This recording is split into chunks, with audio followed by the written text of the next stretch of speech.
Hello? Are we back? What the frick? All of my Wi-Fi just went down. And I don't know why.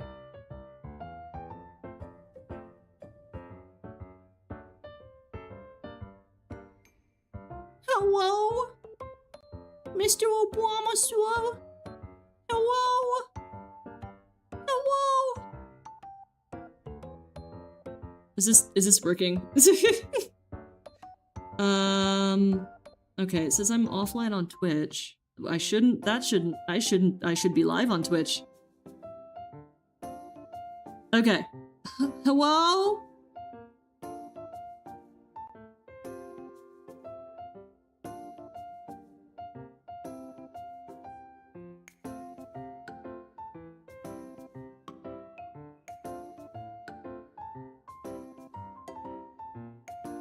Alright, everything should be up now.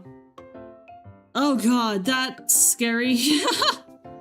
That's real scary. I don't know why the hell that happened. I'm not overclocking anything, so... Very strange indeed. Let's reconnect. Hold on, let me reconnect everything now.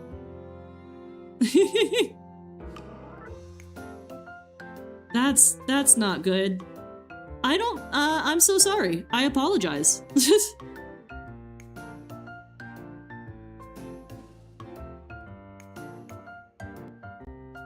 Okay. Alright, everything should be back up and running. It's just was real suck for a second. Hopefully people come back. That would be nice.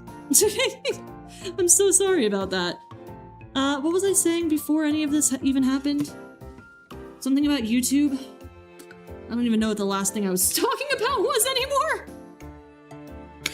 Ah! Oh, the scuff. Oh, the amount of scuff. Alright, well, what can you do, I guess?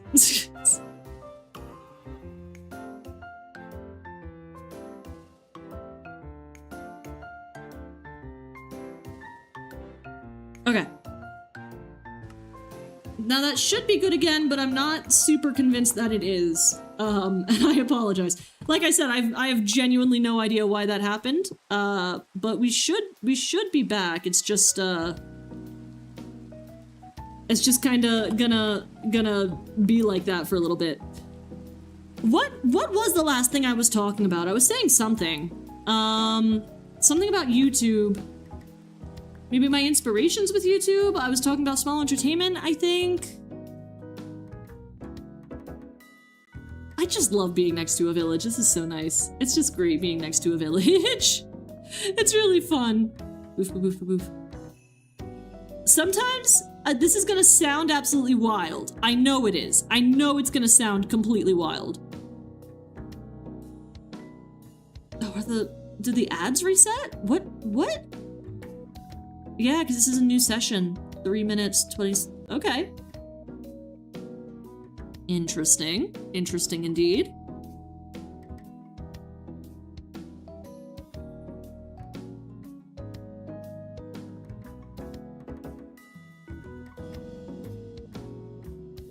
Alright, well, what can you do? But yeah, I was gonna say something, I don't know. I was gonna say something. I've immediately lost the thread. I've lost my whole idea. I've lost everything. It's all good, no worries. Boof, boof, boof, boof.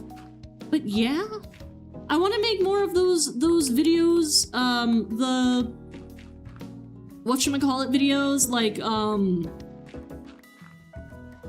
like that Swell Entertainment style of just like talking head video where I'm just like talking about stuff that I find interesting, you know? I think that could be nice. I think that could be fun.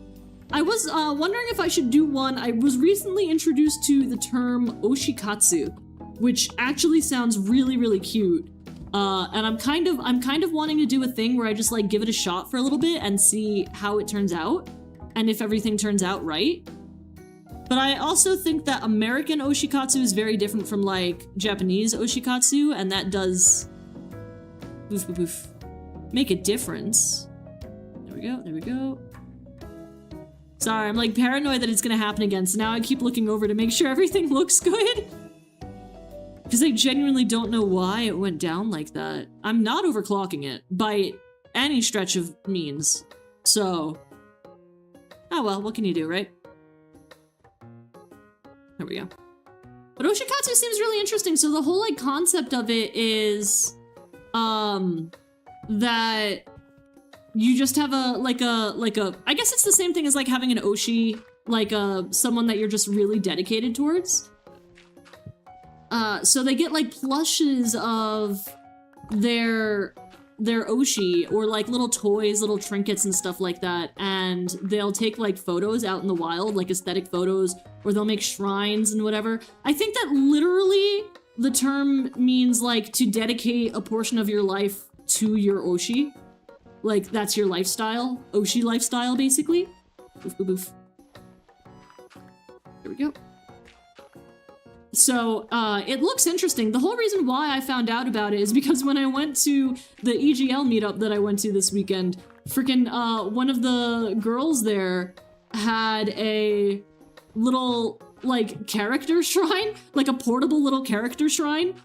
So when she bought a couple of drinks, she immediately took pictures of her characters next to the shrine, and she had, whatchamacallit, too. Boof, boof, boof, boof, boof. Like bracelets and stuff dedicated to them. Like she was wearing essentially homemade candy that had like certain phrases and stuff from them on it, which I thought was really interesting and cool. But yeah, I don't know. It seems interesting enough. I kind of get the appeal. I guess like I would, my Oshi, if I was gonna do Oshikatsu, would be Hanamaru Obake from Sanrio. I just really love him. He's so freaking cute. He's so adorable. And he makes me so happy because his whole concept is just fantastic. Boof, boof, boof. Awesome. Sorry, I'm just double checking again. Like I said, I'm now paranoid. I'm now very paranoid. I'm gonna try to... I'm hoping this doesn't super break my computer. I'm gonna try to load... Okay. Hold on, hold on.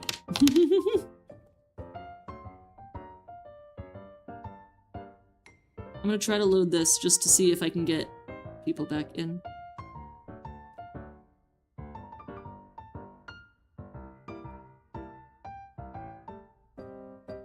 Beautiful. Immediately quit Discord. You guys know, every time I turn on Discord when I have all my shit running, my computer's already running like crazy fans. And then I try to put Discord on to be like, oh, let me look at something, let me type something, let me look at what somebody has said. And friggin' the whole thing just like, like it kicks into overdrive. My poor little laptop is trying his best. Alrighty. Double checking. Yes, beautiful. But yeah, it looked interesting to me. I really like Hanamaru Obake. His whole thing... Oh, we ran out of dirt. Let's go grab more. But his whole thing is that he's a little ghost who just shows up to tell you you're doing your best, even if you're, like, failing at something. So, like, a lot of the promotional stuff that they have for him is, like, somebody trying to get better grades on a test, but not doing super well, or get into a good college, but maybe they got, like, a flunked out letter. And he shows up and he essentially does like the Japanese equivalent of giving a gold star for like your effort being spent like that, which I think is just the cutest fucking thing ever. And it just makes me happy. It just makes me too happy to imagine that like, even if I'm like really, really struggling, there's a little dude out there who wants me to know that it's still okay because I'm doing my best. You know what I mean? It's just like one of those things that it brings me so much joy. So I do have a lot of merch for him, and a homemade dress. I made a homemade dress that is literally just... I don't have a shovel, but I do have these. We're gonna just make a little crafting table and shove it, I don't know, over here? Over here. We'll shove it over here. Boof, boof. And we're just gonna make a couple of ground shovels real fast. Okay, we don't need 10 probably. Like, I don't know, 3? 3 is probably good. I imagine 3 is probably good. There we go. Awesome. But yeah, it just makes me happy. So I guess he would be the character that I would try with if I was going to try to live this like Oshikatsu lifestyle. But I don't know if I want to try it more so than I just want to like look at it. We're back and everyone left. Yeah, I know. It's a little bit sad, but what can you do, you know? It's not exactly my fault. The internet just went down like that across every device, so I wasn't even able to like double check anything. That was crazy. Welcome back, by the way.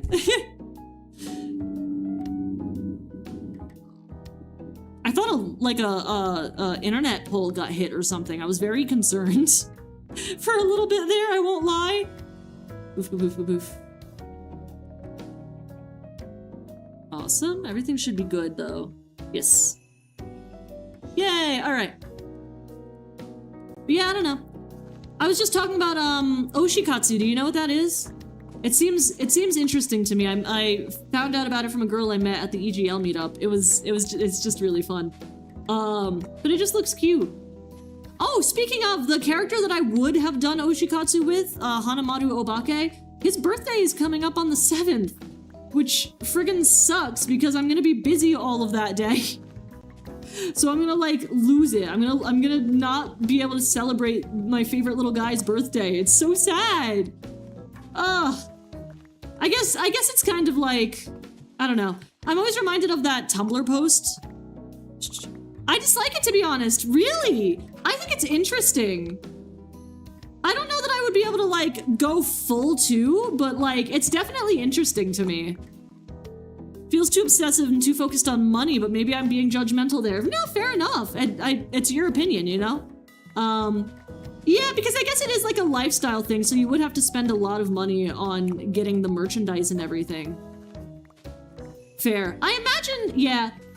I guess I can see it being obsessive too. I guess to me, because I'm thinking about it and I'm like, I've definitely had moments where like I'm hyper fixated on a specific character or a specific person in media.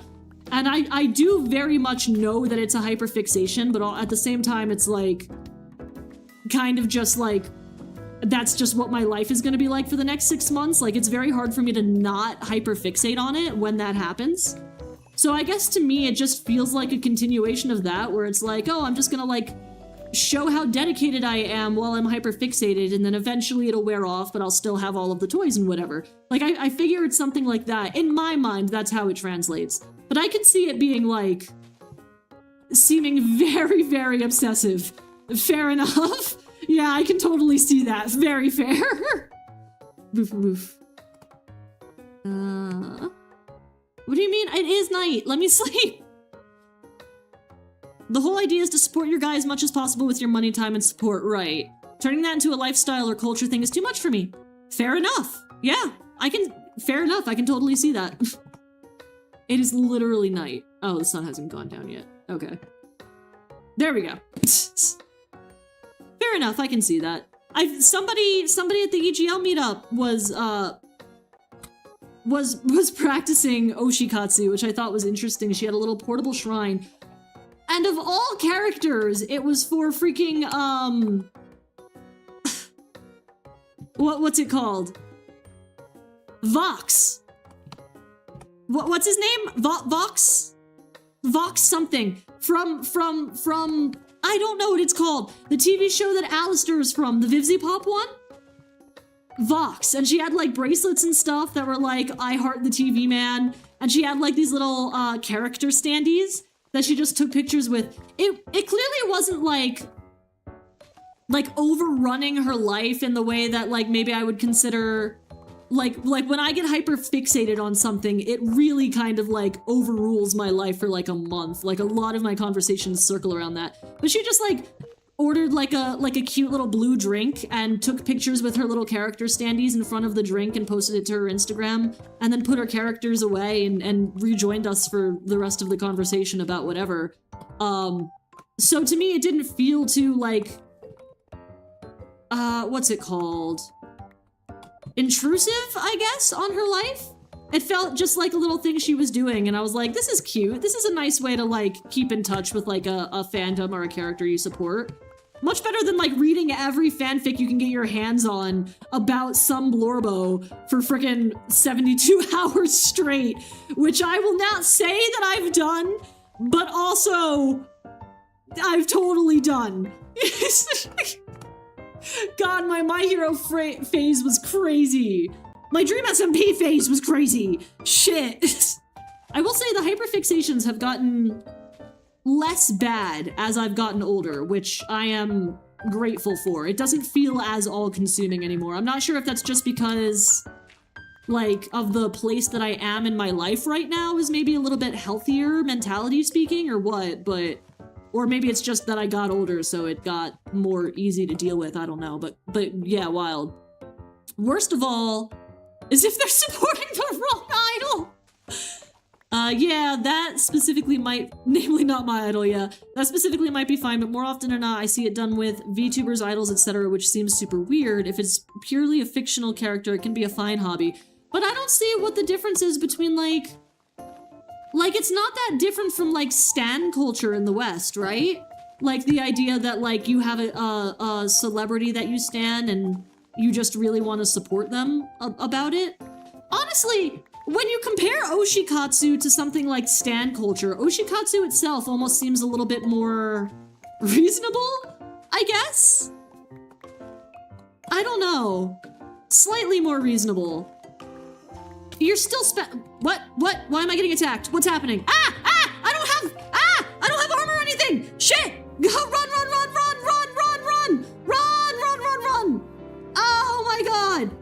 Oh my god! Okay. We're gonna run away and hope those fucking things despawn. We do not need that kind of negativity in our lives. We are peacefully mining dirt to peacefully terraform our home, and we don't need that. All right. Oh god. All right. I'm not even gonna look behind me. I'm just gonna hope. I'm just gonna hope and pray. Please despawn. My god. All right. Okay. I see that you're still posting things. I am interested in continuing. I'm also just like. All right. Are they gone? You know what? I think this is enough dirt anyway. You know? I think this is plenty of dirt. I don't think we really need that much more. Let's just go back home. Let's just go home. Yeah. All right. Okay. Also dislike stan culture. That's very fair. Of course, I'm talking about the extremes. Fair enough. If you start building a shrine at home, I start worrying, but we're still okay. I feel like the shrine at home is more... Oh, shit, am I lost? I feel like the shrine at home is more reasonable than... Am I actually lost?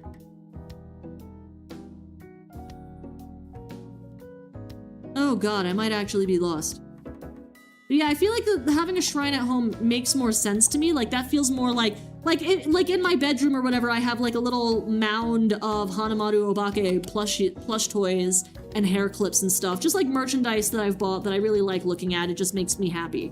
So I'm like, I wouldn't personally consider that a shrine per se, but like, I know that it would technically fit the definition of it. We've got to be back this way. We've got to be back this way. But yeah, I don't know. I don't know. It's not, I haven't like really looked into it super concretely yet. It just seems very, it seems like a very interesting thing to look at, just like from both like a mentality standpoint and whatnot. Oh shit. I might have lost the village. God damn it. I might have lost the village for real. I'm hopeful it might be on the other side of this hill here. Is this the hill we were mining out? This is the hill we were mining out. So did I just run in the opposite direction? I must have. Cool, let's go home. Let's very go home. Buff. Sorry, I'm like missing out on your messages. Let me get to a place of what I feel is relative safety. And then I can go back and read what you're saying. Sorry. Give me one moment. Give me uno momento, por favor. I should be practicing my French, actually. I'm gonna be going to a French-speaking place for like a week, and I'm really excited about it, but I don't actually remember any of my fucking French from high school. So I should be practicing that more. Yay! Alright. Place of relative safety, here we are. Jesus Christ, I didn't realize we had so many fucking golems. I guess that's good. That means if like another pillager attacks, we're all safe, right? I don't know why they're all convening here, but cool, beautiful, awesome. All right, let me catch up. Let me catch up. Buff. If you need to buy every piece of merch ever made, etc., you're too deep. Fair enough, I guess. I guess I can follow that. I feel like fictional is very different to actors, idols, etc., but I'm not sure if I can actually defend that. Maybe it's just that there's a real person behind it. Like, you can give a real person support, etc., or something bad can happen to them, etc. Oh, yeah, okay. Fair, I can see that. Uh-oh. Sorry. On my Twitch, it says that I have 72 followers, but I didn't get a notification of a follow. Well, whoever followed, thank you very much. I really appreciate that. Thank you so much. I just unfortunately do not know who you are. Well, my bad. I don't know why that's not working. Yeah, I guess I can follow that. I guess I can follow that. Yeah, fair enough. I guess it's like... Because there are certain actors that I really like, because I like following their body of work. I just think that they're, like, really good actors, you know? Like Jensen Ackles. Jensen Ackles is one that I'm like, I think that he's a phenomenal actor. I think, unfortunately, he may have Botoxed his face a little bit too much.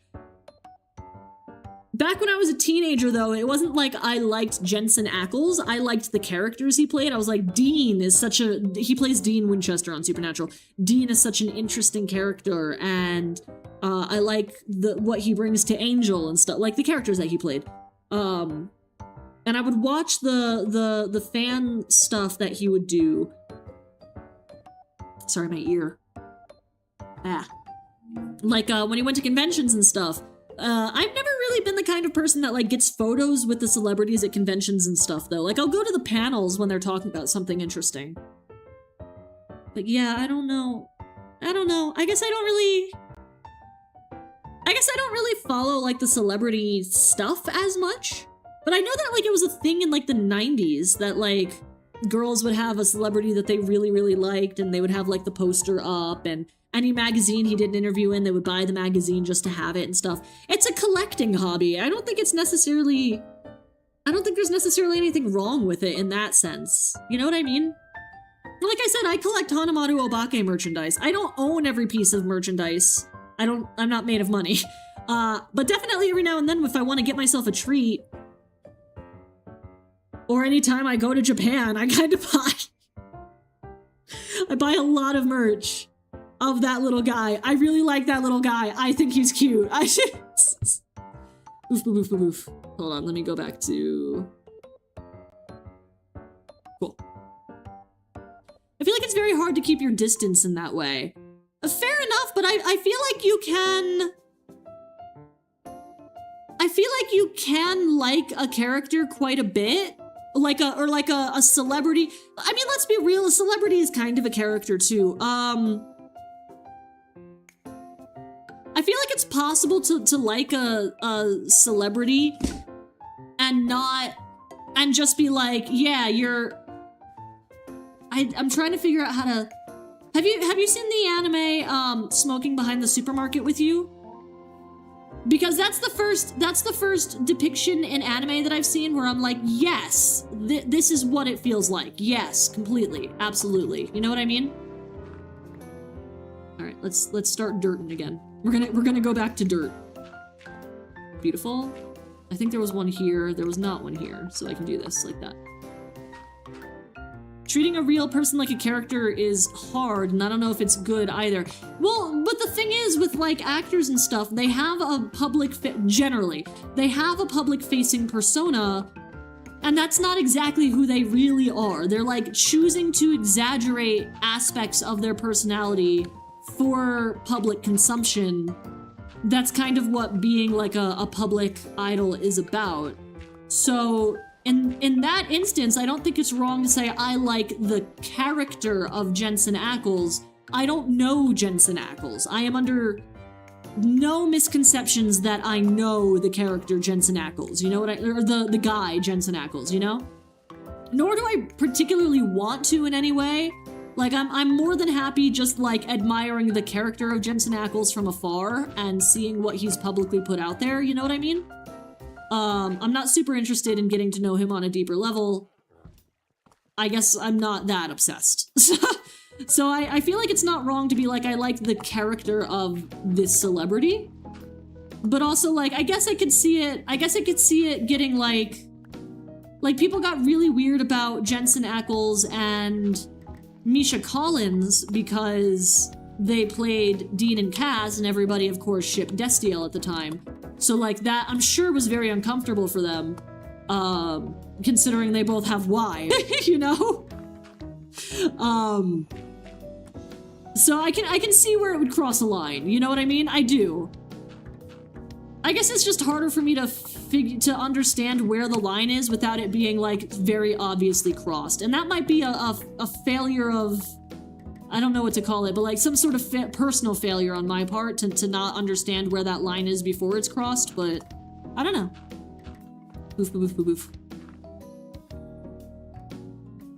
It's just a character, it's more benign. But let's say you're a fan of a celebrity as a character, would you be able to see them at an airport and be like, oh, that's the real guy, not the character I'm interested in? No, you're gonna go up to them and say hi. At that point, you've blurred the line so much. I don't think it's weird to go up to...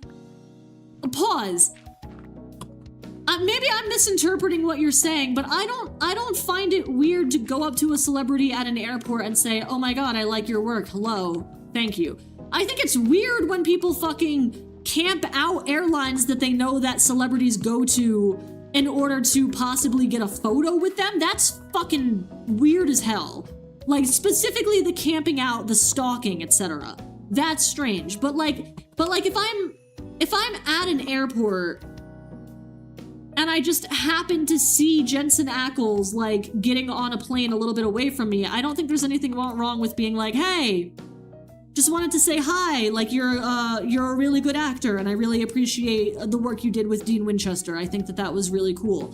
And to a certain extent, they do expect that as well, that kind of interaction. I wouldn't push it further than that. Like, I'm not... Maybe that's just me, though. I'm not the kind of person that would be like, can I have a photo? Can I have an autograph? Can you say something in this video for me? I think that's starting to cross a line. We're both in an airport for a particular reason, and that reason is we need to get the fuck to a place we're going. You know what I mean? I'm not trying to take up your time. I am trying to say, hi, I acknowledge that you're here. Hi, Rilo, how's it going? Buff.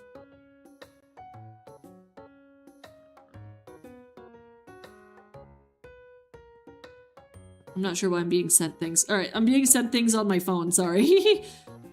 I don't think it's weird to say hi to a celebrity, but you're obsessive to the point of having their face plastered all around your room. I think that's incredibly uncomfortable, and of course it's expected. Idol stan culture very much leans into it. I just don't think it's good. What you're describing is 100% fine. I don't think that's Oshikatsu. Right, but here's the thing, like, to my understanding of what Oshikatsu is, I feel like they're... Like, people who practice Oshikatsu would go to a designated meet and greet. They might go to the meet and greet multiple times to meet the person, but, like, I feel like when you participate in Oshikatsu, you know that there's an expected boundary between this is an idol and you are a fan. Maybe that's me. It's entirely possible that that's me and my understandings of how this stuff goes, to be fair. But, like, I do feel like there's an understanding, like, that is an idol, I am a fan, I will go to the meet and greets, you know, and I will purchase the merch and I will get the autograph signatures when my idol is giving out so I don't think that's a wrong thing to do. I have a hard time thinking that Oshikatsu is that weird. I'm gonna be so for real. Boof, boof, boof. We may just be at odds about this one. I'm not saying that you're wrong, because you're completely in the right and valid to feel that way about it. Like I said, I can understand how that would look. I do. It's just that... The fuck was that noise? It's just that, like, as far as I've seen it in my limited research, it doesn't seem... It seems like more respectful than stan culture, frankly. Stan culture gets weird as hell. Stan culture gets fucking weird. I don't know that be a fan of something. Do not be a stan. Also, like, stan culture, like, the name stan came from a fucking, lyric in an Eminem video about a guy who became dangerously obsessed with his idol, you know what I mean?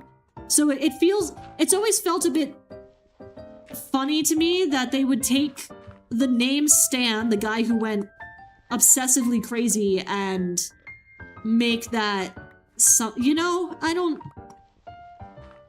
know. Maybe that's just me though. I never understood the reasoning behind using the term stan for that behavior, knowing what it came from. Buff. Buff. You're right, there's a mutual understanding. I don't think it's a good thing personally. Fair enough. Fair, like I said, that's completely fair. I think OShikatsu is alright, as long as they aren't doing anything harmful to real people. Fair. I really hope it doesn't come across as me being super judgmental. No, I don't think that it does. I'm not really emotionally involved much in any of this, but generally I'm a fan of that whole... I'm not a fan of that whole culture when it comes to real people. Fair!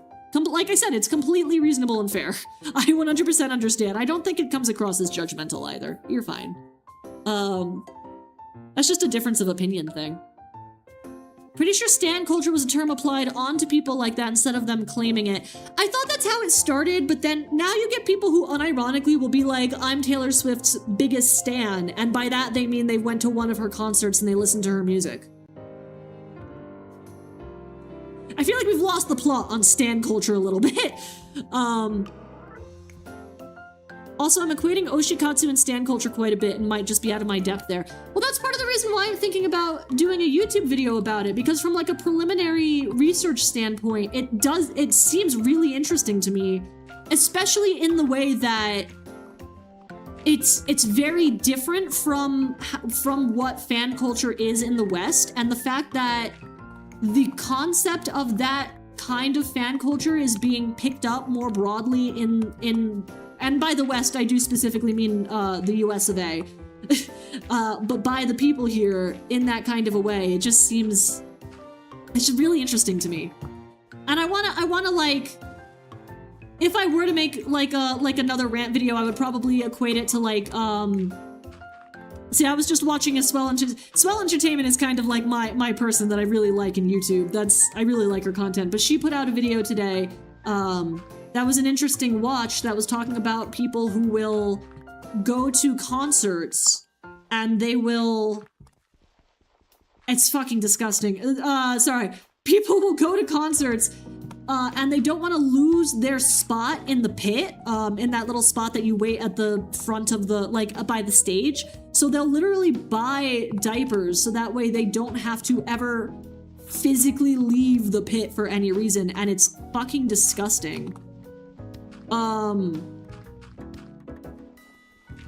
And it's more disgusting not just because of like the fact that I'm like, oh, they're using diapers, gross. It's more just like the fact, like it's a completely voluntary thing that they're doing. It's also like the people on stage have noted that they can smell it from the stage. Like they smell these people, and people have reported like the diapers getting so full that like things will come out of the diaper and land on people around them. Like there was a family that got actively peed on by some guy standing behind them just because he didn't want to leave the pit area because he wanted to be close enough to Sabrina Carpenter or whatever. And I think that's terrible. And I think if you contrast that kind of American fan behavior with something like Oshikatsu, which is like, I'm just going to go to these pre-set up meet and greet areas and meet my Oshi that way and like say thank you for their hard work and maybe give them a gift or whatever. Like that comparison is really, really interesting to me. Just like the way that that it's been structured across these different places. I don't know. I may not make the video. I may not. I may just like edit this and put it up. I don't know. But like, it's just interesting to think about like the ways in which fan culture and fandom in generally have changed and become a thing. You know what? That actually looks better. I'll leave that like that. Stan culture in general is a lot worse in my opinion. Yeah, fair enough. Okay, I guess I can see that. Do you see a difference between being a Robert Pattinson fan and being an Edward fan? Like, are they both characters to you in the same way? They're characters in the same way, but they're not the same character, if that makes sense. You can be a fan of Robert Pattinson without being a fan of Edward and vice versa, and yeah, I think that Robert Pattinson in particular is a really interesting name to pull up because he's well known for just straight up making things up in his interviews. Like, I would consider myself a pretty big Robert Pattinson fan because he'll straight up lie. He'll just make up events that didn't happen just to make the interviews interesting. This is something he's confessed to doing. And I think that's fascinating. Personally. And it makes me respect the hell out of him because, yeah, you know what? If I was an actor and I was interested in doing serious acting, and I was constantly having to do these interviews where they're asking me the same thing every time. Yeah, I get it. Let's just start making shit up. Yeah, I totally understand, dude. But like, he has a very clear understanding of what he is portrayed as and what he looks like to people who consume media about him. So he definitely plays up certain aspects. Like I'm sure is probably not actually as weird as he seems in real life. I'm sure that the weirdness to a degree is a put on. I'm not saying he's not a weird guy. I think everybody's a weird guy in their own way, but like, I'm sure he's putting it on. You know what I mean? A guy who would just straight up lie to reporters. I think he made up a whole story about how he was involved in some sort of clown-related trauma, and that's why he doesn't trust little cars anymore. Total bullshit. He was just saying whatever the hell sounded interesting at the moment. He didn't even remember saying it 6 months later when he was asked about it. Fucking, I love that guy. But yeah, being a fan of him is being a fan of the persona that he's putting forward. It's not, I don't know Robert Pattinson. You know what I mean? I can't be making assumptions about how he lives his life. I'm not, if I see him, I'll say hi. I'm not super like, where's my bed? Oh, okay, there we go. Sorry. Somehow I was missing it despite it being obnoxiously yellow. Replaced with any other guy, fair enough. The worst of stan culture and the worst of Oshikatsu are about the same amount of terrible, but on average stan culture is worse. Okay, I would give you that. I would give you that. Oh god, wait, did it update on my... Sorry. Rosie Dewdrop. Are you the person who... You are! I didn't get... Okay, Rosie, if you see this later. Hi, Rosie Dewdrop. Thank you for the follow. I just noticed that I forgot that I have this thing up that has the names of people. Sorry. Let's say you're not just a fan, but a super extra mega fan with merchandise, etc., etc. They see Robert Pattinson in an airport and go to say hi. Do you think the dynamic of Robert Pattinson fan and Edward fan would be the same? If you're being respectful about it, then yes, I would say it's probably the same. I would say it's probably the same level of... Sorry, I had to plug my phone in. It's probably the same level of interaction that you would get if you're being respectful about the fact that this is a guy. You know what I mean? I don't see a difference about it. Not a trap question, genuinely trying to understand your point of view. Fair. Very fair. Hi! Hi, Zan! How's it going? How you doing? Boof, boof, boof, boof. How has your weekend been? Did anything fun and exciting happen over the weekend? Sorry, I'm just double checking everything. There we go. Beautiful. We were just discussing the intricacies of Oshikatsu and stan culture and all of that. And really kind of getting into it a little bit. Also on that note, I want to apologize if it seems like I'm being a little bit forthcoming or not forthcoming. If I'm being like a little bit pushy about some things, I'm not trying to be. I have noticed sometimes that when I talk about things, it sounds like I'm being really harsh about it. Not trying to be harsh, genuinely just trying to explain my point of view, and I apologize. Buff. I'm bald! No, Relo! Oh man. It's been good, bumped into an old coworker, hell yeah! Oh, that's exciting! It's always so much fun when you meet, I was gonna say old friends, but I guess coworker. Coworker is kind of like a friend. It's a friend that you don't, like, yeah, I guess it's kind of a friend. Given the measure of friendship is literally just about how much time you spend with each other. Yeah, okay, fair enough. I've spoken myself into it. It's always good to see good friends. Old friends. I just filled that back in with the exact same thing that I mined. That's fine. I have over 10k points. That's a lot of points. Oh my god. Okay. I don't even have enough point redeems to... I gotta get more point redeems.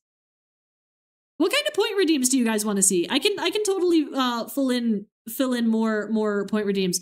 Welcome back, Catmain. How's it going? Boof. I guess just to share my point of view, I feel the Edward fan meeting the Pattinson would be way more comfortable in the experience than the Pattinson as a character fan on average. Way more comfortable. You think so? You think so? Like, to Robert Pattinson himself, you think he would be more comfortable if somebody was like, oh, I'm a fan of this character from your work, rather than, oh, I'm a fan of you? You know what? Yeah, okay, yeah, I can totally see that. I could totally see why. Yeah, fair enough, yeah. I guess I'm reminded of, like, the one and only time that I was ever recognized in public. Which was kind of an uncomfortable experience. I wasn't super thrilled with it. It's actually part of the reason why I chose to go into VTubing when I returned to the internet, rather than fall back on using my face again. And I just realized my music cut off. I would like to continue watching, yes. Thank you. There we go. Because the one and only time I was recognized in public was so weirdly awkward. But I've also heard, I guess it can go either way depending on, like, the actual personality of the person, right? Because I've heard it go both ways, where people are like, I don't like it when I meet fans in person, versus people that are like, I get so ecstatic when I meet fans in person. Like, there is a kind of person who just is genuinely very thrilled that someone likes them enough to come up and talk to them about it. I guess it's not that I'm not that person, but it was always more comfortable when I was recognized at a convention than when I was recognized at, like, the round one. You know what I mean? When I'm like, nah, you do not... It is not... You don't talk to that guy. Like, I just kind of, like, gave him, like, a small wave and, like a little, you know? And then I went back to looking at shit on my phone. Because if they come out publicly and they're like, I'm really uncomfortable with this, I feel like it's reasonable to be like, all right, let's not cross that boundary then, you know? But maybe that's just me. I don't know.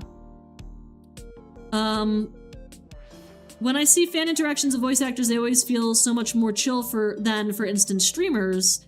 Might not be the perfect example, but I feel like VAs often have some distance of being creatives. Fair enough. I think there's only one celebrity I'd truly come up and talk to. Which one? Which one? I'm curious. I don't know. Very polite. Yeah, I do recognize that, like, there's a lot of people that probably wouldn't have fucking cared. They probably would have gone up and just been like, oh my god, you're so-and-so from Game of Thrones. I don't know. Maybe it's just me. Maybe it's literally just me. Maybe my point of view is incredibly skewed because the way that I interact with the world isn't the way that, like, the average person would. I could see that being the case. We're gonna have to go and get more dirt, and I'm really scared of running into the pillagers again. Being seen as creatives, yeah, rather than being seen as the character themselves. Fair, okay. Yeah, I think that's a good distinction, too. Interesting. I don't know. I guess I don't know. I guess there's also, like, a bit of it being like, I am... What's EGL? Oh, I'm glad you asked. Hold on, let me pull up the picture. Because sometimes when I talk about it, it sounds really bad. Let me pull up the picture. This is the third time someone doesn't know. Yeah, I thought that it might attract more people who are into the subculture. Let me pull up the picture. There we go. Image. Hold on, where are you? Shit, I don't have it. Okay. Create new. Okay. Browse. And the file name was dress. Open. Awesome. All right, there we go. Okay. EGL. EGL is a fashion subculture that started in Japan. It's called Elegant Gothic and Lolita.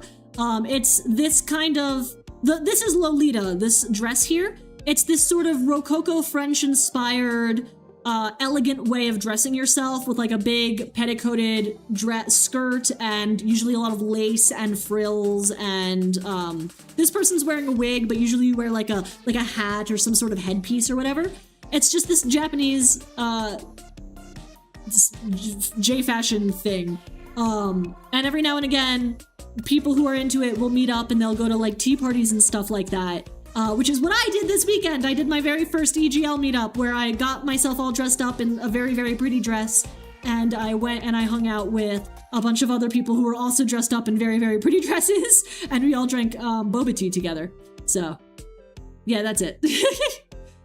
I know sometimes you have to be really careful to say Lolita fashion because it's very, very different from the other thing that word is associated with. So, boof, boof, boof, boof. I always like to I'm liking to pull up the picture. There we go.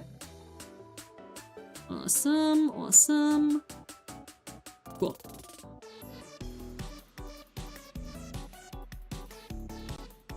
Boof, boof, boof, boof. Never use that abbreviation again. I won't. I'll just say J fashion or something next time. Neat, that sounds fun. It was fun.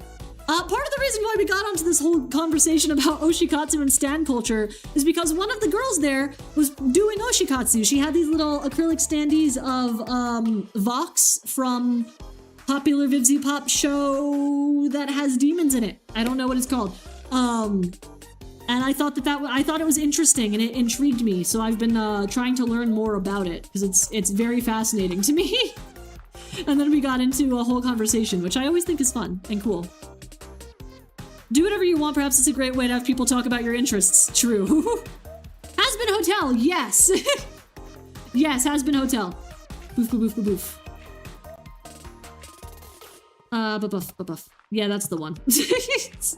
Vox is from that one, right? Has Been Hotel, not the other one? With Blitzo? I watch these shows. I don't know why I don't know what the hell they're called. Like, I actively enjoy watching these shows. I think the songs are super fun. I've always been kind of a Broadway girl, though.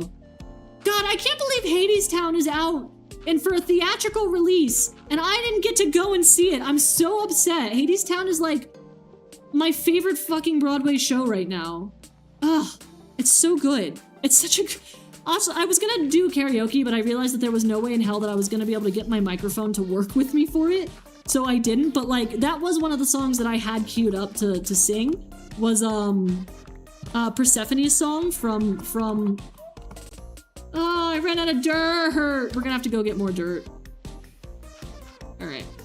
Let's go put all this fucking gravel away in our chest, shall we? Boof, boof, boof, boof, boof. Oh, I have 2 more things of dirt. Actually, let's use that first, and then we can go grab more dirt, shall we? Here we go. Anyway, what was I saying? Oh yeah, Hadestown. Really good. Recommend. Very fun. I was re-looking at, friggin' whatchamacallit recently. The old songs. There's a song that got cut that I'm still really sad about getting cut because it provided Persephone's. Do you guys even know about Hades Town? Am I ranting about Hades Town to people who literally know nothing about this show? I will stop doing that. This is what I'm talking about.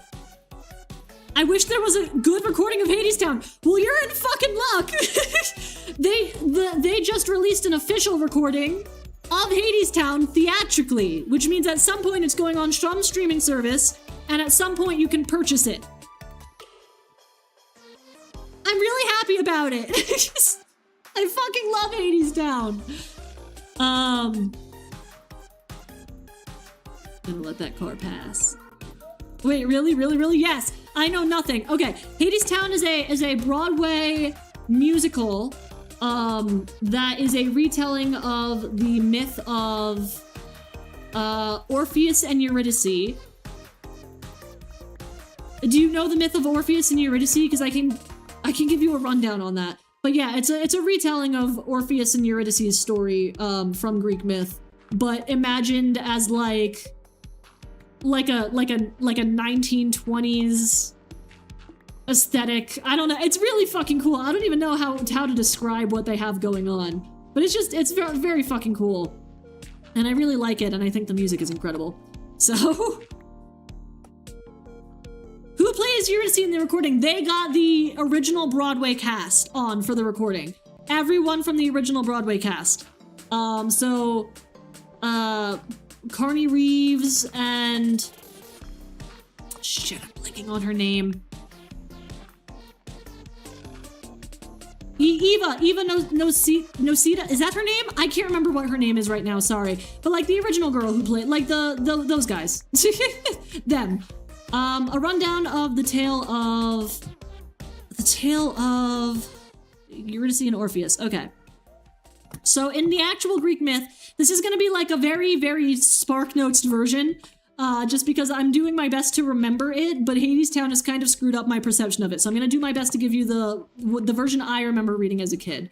But in the tale of Orpheus and Eurydice, there is a poet named Orpheus, and he falls in love with a woman named Eurydice, and they are together for some time and quite happy. He writes a lot of songs about her beauty and her bravery and stuff. She is his muse. She is the one who creatively inspires him. One day, for, to my understanding, unknown reasons, because it would change depending on the retelling, but Eurydice got very, very sick and died.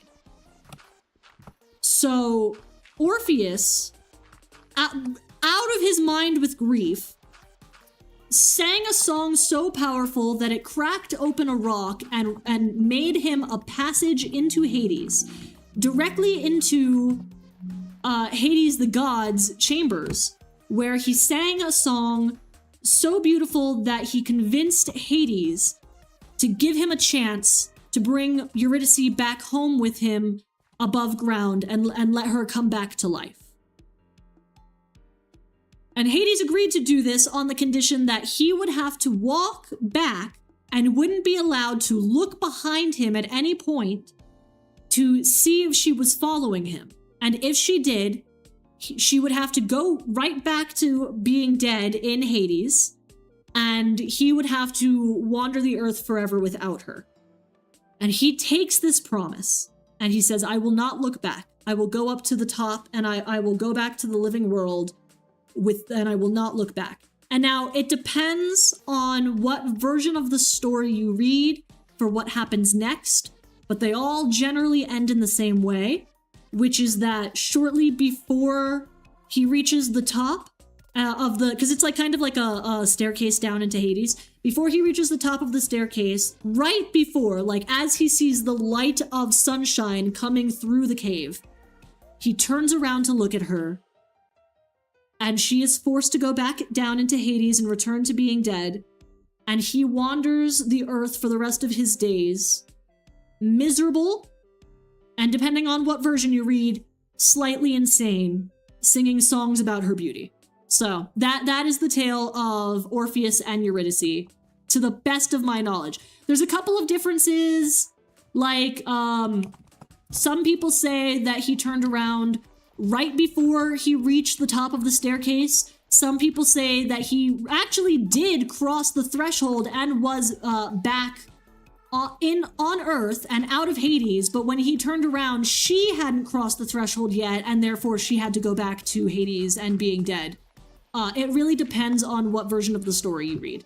But it also depends, like, in some instances, he persuades Hades to let him leave. In some instances, Hades is not moved, but Persephone is incredibly moved by Orpheus's song and therefore convinces Hades to let him leave with Eurydice. Like, it's a lot of different, because it's a Greek myth, so there's a lot of different ways that it can go. But yeah, that's the basic rundown. Buff. I remember this story, yeah. Heartbreaking, isn't it? So it's one of the things about Hadestown. Right at the beginning of Hadestown, they tell you how it's gonna go.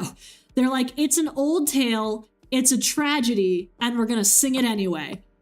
And then they expand upon that more at the end. I don't want to, like, spoil anything in case you're interested in looking up the musical. The songs are really good. I really like them. It's kind of like a New Orleans jazz kind of a vibe. But yeah, that's the story, and it fucks me up every time. Orpheus and Eurydice are like my second favorite Greek myth, right after the telling of Psyche and Eros. Psyche and Eros, they're my favorite fucking Greek myth of all time. I fucking love Psyche and Eros. Oh my god, I'll tell you guys their story too if you want to hear it. But yeah, it's a very sad, it's a tragedy. It's a tragic tale. There's not really much more to say about it other than that. Wow, we have 4 golems? Do we even have enough villagers? One of the horses is stuck in the well. Thank you for informing me about the movie. Truly amazing news. What a joyous occasion. I'm glad that I could inform you about it. It is. I'm really psyched. I can't wait until it's out on streaming. I missed watching it in theaters, sadly, so I have to now wait until it's actually out to go and watch it. There's a bit that got cut towards like the end half of Hadestown. There's a song where Hades is basically explaining, where he's basically explaining to Orpheus, hey, you're a young man in love. I was once a young man in love. Now I am an old man in love. Hold on, I'm gonna do this. Now I am an old man in love. Here are some tips for you. And the lyrics go, wrap a chain around her throat, made of many carat gold, shackle her from wrist to wrist in sterling silver bracelets, fill her pockets full of stones, precious ones, diamonds, bind her with a golden band. That is how you keep love. Like, that's his interpretation, you know? And I always liked, in the original off-Broadway release, when there was Persephone's rebuttal to this, I'm gonna sing it. It's not gonna be a good, my voice is shot, by the way, but I'm gonna sing it because I fucking love it so much. Hold on, let me pull up the boof. From sterling silver bracelets, bind her with a golden band, take it from an old man,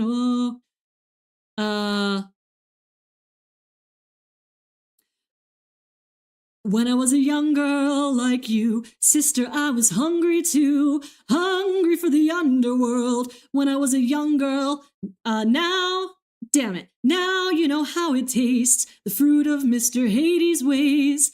Sister, it's a bitter wine, spit it out while you still have time. Take it from a woman of my age, love is not a gilded cage. All the metals in these walls could never buy a thing called love. Love was when he came to me, begging on his bended knee to please have pity on his heart and let him lay me in the dirt. Like, it's so fucking good. Oh my god, I love this stupid... I can't play it for copyright reasons. I fucking love this musical. Oh my god. God, it's so good. She continues on. But then, like, you get the gist of it. Like, it's a really good rebuttal. Fuck! Anyway.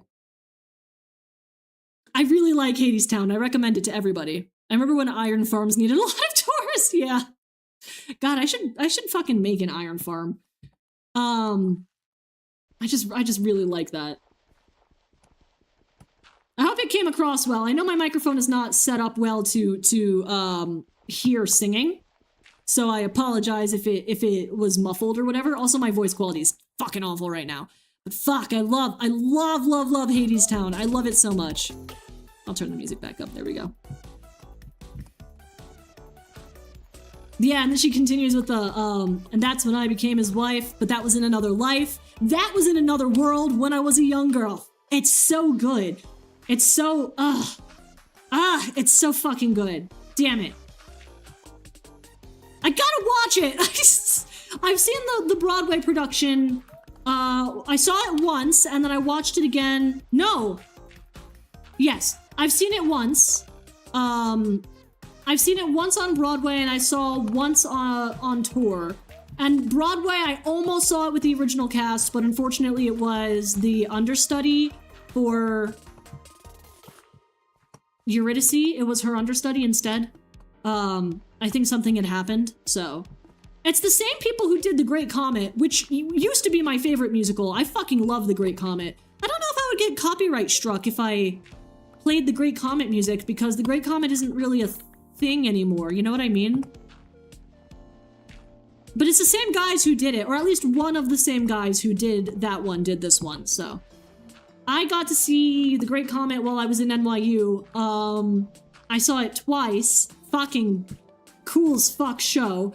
Not only did I see it twice, but like the whatchamacallit, the first time I saw it, we were actually allowed to go backstage and like wander around the stage, because it's like a infinity shaped stage. Like the seats are built into the stage. It was really cool. But I was allowed to go wander around backstage because I was part of the theater tech and production group. So we got to see how everything was done. God, it was so fucking cool. That was back when I thought I was gonna be a costume person. That didn't end up happening. That very didn't end up happening. Boof, boof, boof, boof, boof. But yeah, I don't know. I can stop ranting about Hades Town now. I got very excited about it. Oh man.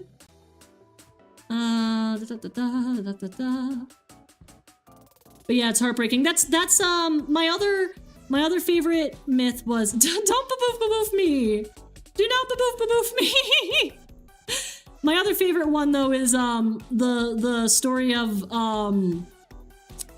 fucking Psyche and Eros. Eros is Aphrodite's son. And he's the one, he's basically another way that you would take it is the story of Cupid and Psyche, because I think Cupid is how he gets Eros. I think is a better name, so that's the one I use. But technically Cupid, I think, is one of his names as well. I just don't like it. I just don't like using it. Cupid, you know what I mean? I like Eros. Eros sounds cool. Eros, if anybody remembers from fucking oh god, what's it called? Yuri on Ice is an embodiment of sexual love specifically. Different from like familial love or whatever, because the Greeks all had the language has like different, ancient Greece had like different terms for different kinds of love that you can experience. So yeah, like sexual love would be Eros. I don't remember what familial love would be. It was the other one. It was the other one from Yuri on Ice, I'm pretty sure. I just don't remember what that is. Oof, oof, oof. Let's go grab more dirt, shall we?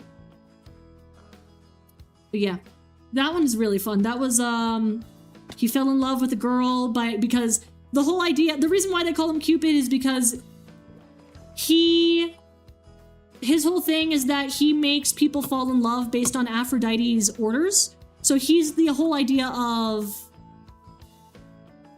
storage per happen. Storage? What storage? Storage? Storage? Storage from where?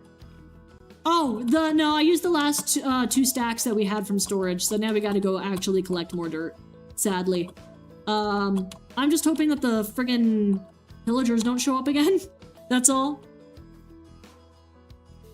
Oh, it's familial love. Yes, maybe. That could definitely be it. I'm gonna be so for real. I don't know well enough. It's not pronounced storage. It's like, it's something, it's pronounced different. I just don't fully know it. At least in the color wheel theory of love. I think that's the Greek term. Yes, I think you're right.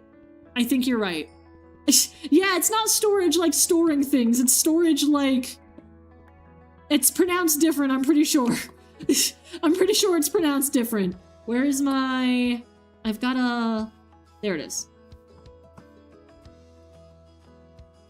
Yeah, like storge or something. Storgi? Storgi? I'm definitely butchering this, I apologize. But yes, you are correct, I believe.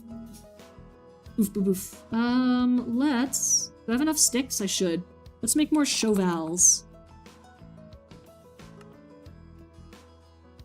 Should only need, like, 3 more-ish, I think. Then we can actually start, like, cutting down some wood and making some whatchamacallit. That would be fun. But yeah, Cupid's whole thing, or Eros' whole thing, is that he actually had the arrow, like the bow and arrow that made people fall in love, so he would make people fall in love on Aphrodite's command. Psyche was a beautiful, beautiful woman who lived in a town, and her beauty was so strong that the people in her village began to pray to her instead of Aphrodite. Good night, Kat! Thank you for being here, I appreciate it! Oh, hold on. Good night! Thanks for being here! Oof, oof. But yeah, Psyche she was a woman so beautiful that the village itself started to, worship her instead, just because of how pretty she is. And Aphrodite obviously got really pissed off about that, because Aphrodite literally never takes that sort of thing very well, even though it wasn't her fault. So she basically convinced Apollo to give a prophecy to her father when she was of matchmaking age that said, your daughter is going to marry a monster who is so powerful that even the gods fear him. And he despaired for quite a while, and he ended up praying to Aphrodite because, you know, she's patron saint of love. And he was like, what do I do? What can I do? And she goes, there is nothing you can do. This is because of your village's arrogance. The only thing you can do is to send her away. You are going to send her to the top of a hill where we will collect her and we will personally deliver her to her monster husband. So that way you don't even have to deal with the shame of that. And he and I'm getting the story from a specific book, which is why there's so many more details compared to the last one. And he despairs for a while, but he goes, I guess there's nothing I can do. So he prepares her with all of the amenities he can possibly offer her to try to make her life a little bit more comfortable. And then he puts her up on this fucking mountain, and Zephyrus, the west wind, comes to collect her, and she ends up living in this beautiful, beautiful mansion. And her husband basically elects to stay invisible, just always out of sight from her. And he tells her, listen, you can never look upon my face.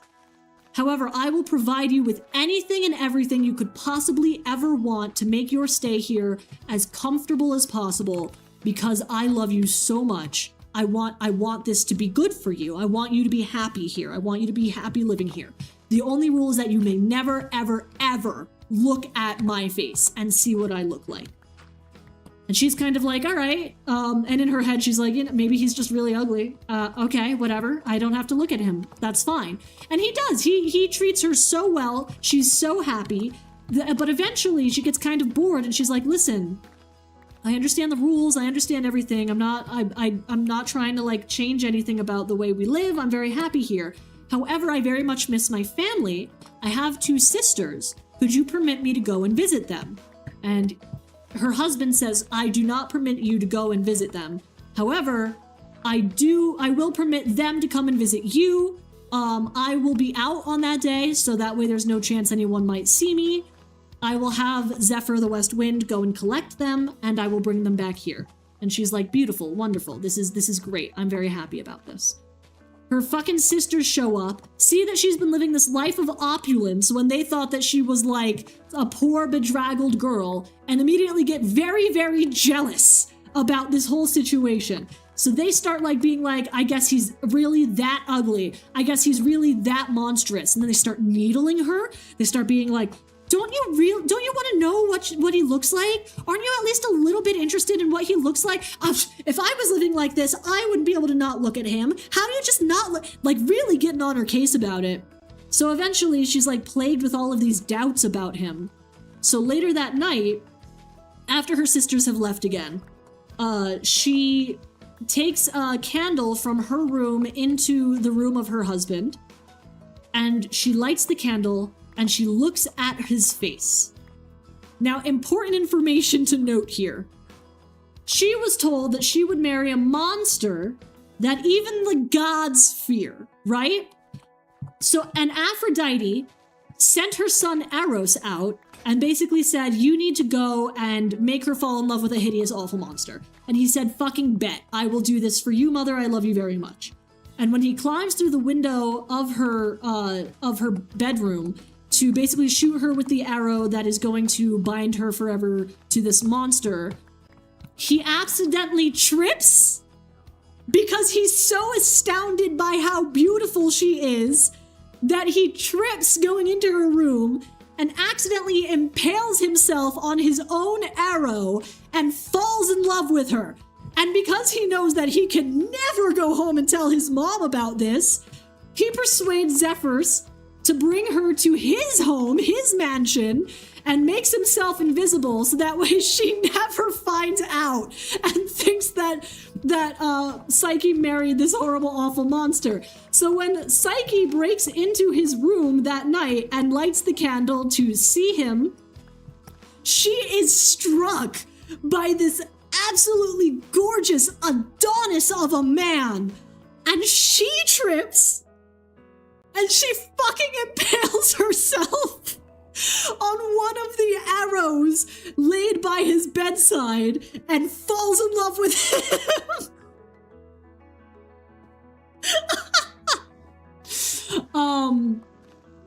God. So he wakes up from all the commotion and he's betrayed. He can't believe that she would fucking look at him when he told her not to do that. So he's like, I can't believe that you did this. I'm gonna leave. Fucking good luck. And he basically runs home to mommy to cry about how he's been betrayed. Psyche has betrayed him by looking at his face. And she, like, catches up real fucking fast about what happens. And she's like, oh, okay. Yeah, I understand. It's all right, precious son. You did nothing wrong in this situation. It's okay. Fucking Psyche, in love with this man, in love with him now, starts praying to Aphrodite, say, oh, Aphrodite, please spare me your thoughts, your grace for this one moment. I have fallen in love with this man and I've broken his trust and I need to know how I can regain it. And fucking Aphrodite comes down and is like, so actually the man that you fell in love with, that's my son. And Psyche is immediately terrified. And she's like, I'm gonna give you a series of tasks. And if you can complete the tasks, then maybe I'll let you see my son again. And Psyche's like, okay, what are the tasks? Like, the first task is that she has to pick out grains. So, Persephone puts together a bunch of small grains. So things like, lentils and tiny beans and stuff like that. Like little and wheat, lentils and wheat and stuff like that. And she takes it, she mixes a bunch of them up, and she pours them into dirt, and then she kicks the dirt for good measure. And she says, you have to pick out every individual bean, lentil, and piece of wheat in the sand, and you have to have them all organized, and they're tiny, so this would take forever. And Psyche kind of cries about it for a little bit. She's like, I can't possibly do a task like this, and kind of starts to lose hope. And then she notices that the ants, who are, again, she's the most beautiful woman outside of Aphrodite, right? So the ants are bewitched by her beauty. So the ants go and they sort through the sand for her, and they pick out all of the grains and they put them into individually sorted piles. And she calls Aphrodite back and she goes, look, they're all sorted. Does this mean I can see my husband? And Aphrodite gets pissed off. She goes, no, you have another trial. So she says, she leads her over to these mountains and these hills that have all of these, whatchamacallit on them, like fleece. Golden fleece, I think. I think it's part of the golden fleece tale. But this really beautiful fleece. and she says, I need you to go and pick all of the fleece off of these thorns and brambles. And she starts crying again, like Aphrodite, Psyche starts crying again because she's like, how can I possibly do that? On the other side of the river, where the thorny bushes that contain all of the fleece are, there is a race of horses. I think Apollo's sacred horses or something like that, that are known to mercilessly eat human flesh. Like, if somebody even tries to stick a finger out there, that finger is gone.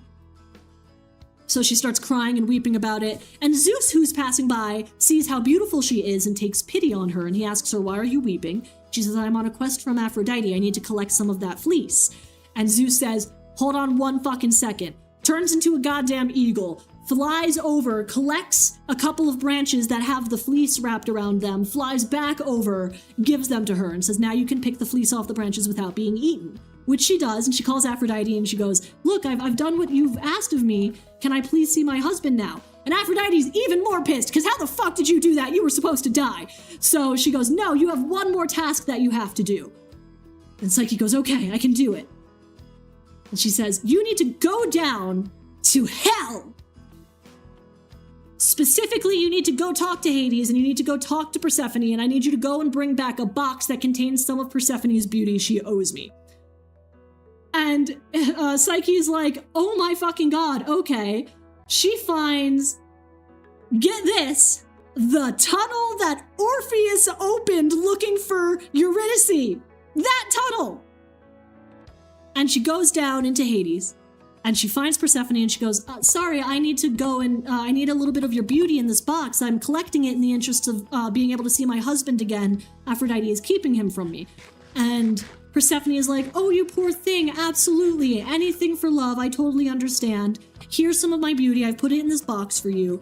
This is for you to bring back to her. Now be careful not to let that box open because it has some of my beautiful essence in it. Do not open the box.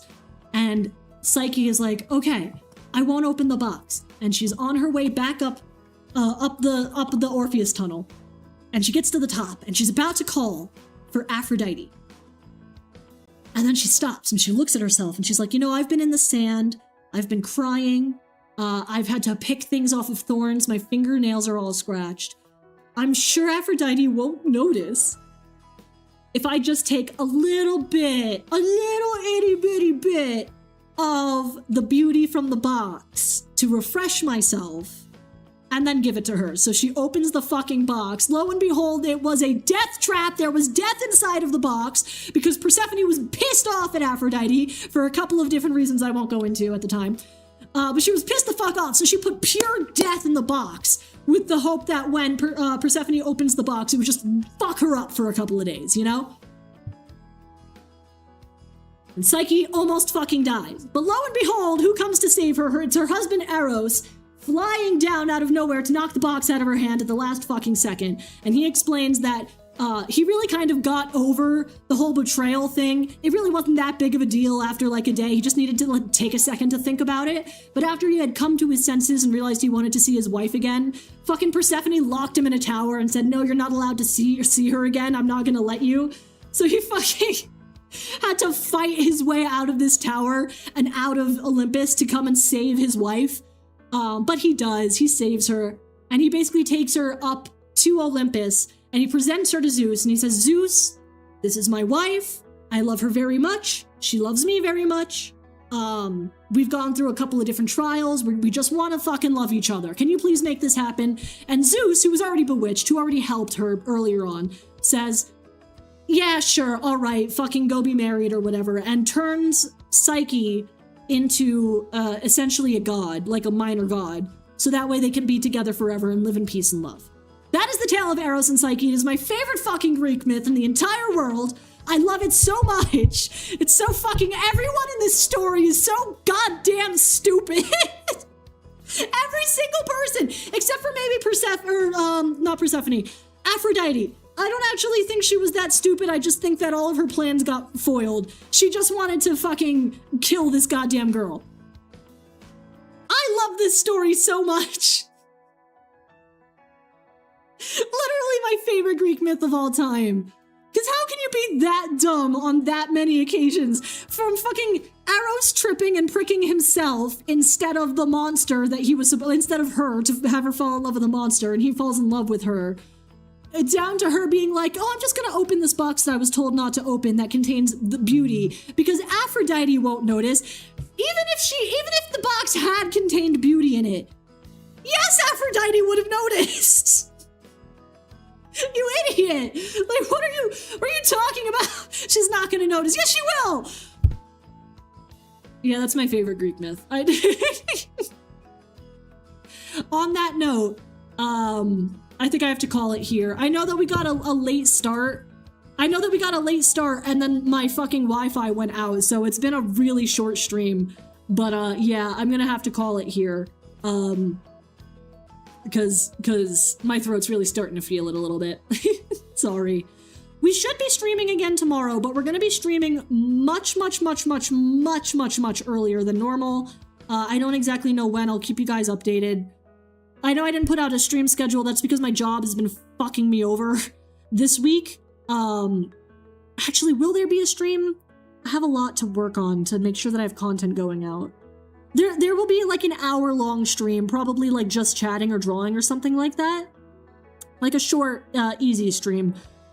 We will do that for a little bit tomorrow, and it will be earlier in the day. So please keep your eyes peeled for like a notification that I've gone live. If I don't get to letting you guys know when it's gonna happen. But yeah, awesome.